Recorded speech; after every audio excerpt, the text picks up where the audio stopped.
His name was Matteo Rossi. He was born and raised in a small town in northwestern Italy, somewhere between Turin and the mountains, where the Alps aren't quite mountains yet, but no longer flat land either.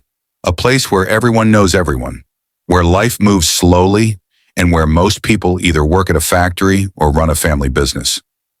From childhood, Matteo knew his life would be simple and predictable. His father was a mechanic, his grandfather too. They owned a small two-room workshop that always smelled of oil, metal, and coffee. Coffee was sacred. Every break, every morning, every important conversation started with an espresso. Matteo never dreamed of anything big. He didn't want to be famous. He didn't want to move to Milan or Rome. He liked stability, work, home, friends, soccer on Sundays, dinner with family. And then one day when Matteo was 32, a man in an expensive suit walked into their workshop. Not the kind of guy who usually drove an old Fiat or Alfa Romeo. He arrived in a black electric car, still a rare sight in that area at the time. "Are you Matteo Rossi?" the man asked. "Yes," Matteo said, wiping oil from his hands. "I represent a company that buys old properties for redevelopment. This place is part of a new project zone." Matteo didn't fully understand what that meant. A month later, an official letter arrived. The land and the building were being bought out. By law. The compensation was minimal. The workshop where 3 generations had worked had to be vacated. Matteo was furious. He yelled at lawyers, at officials, at himself. He felt like they weren't just taking his job. They were taking his identity. "This is unfair," he kept telling his friends. "I don't know how to do anything else. This is all I have." The first months after the workshop closed were the worst of his life.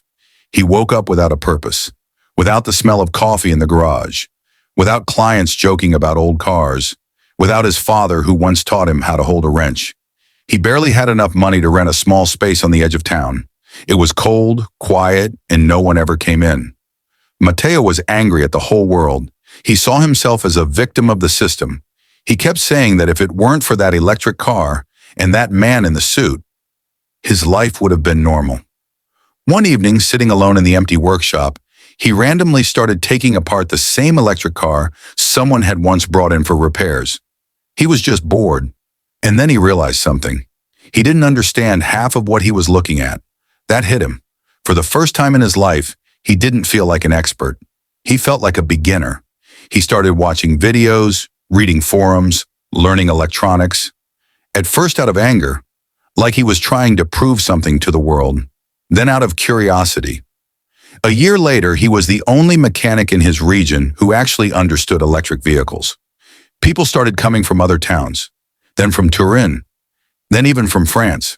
Matteo opened a small specialized workshop, not with oil and wrenches, but with laptops, sensors, and batteries. He started making more money than he ever had in his life. But the most interesting part came 10 years later. On the exact spot where his old workshop once stood, an innovation center for green energy startups was built, and Matteo Rossi was invited there as the lead consultant. He stood in the same place where he once yelled and felt lost, now looking at a glass building. And suddenly he understood something simple. What once felt like a disaster was the only reason he ever grew. If he hadn't been pushed out of his comfort zone, he would still be fixing old engines, quietly hating change. He smiled.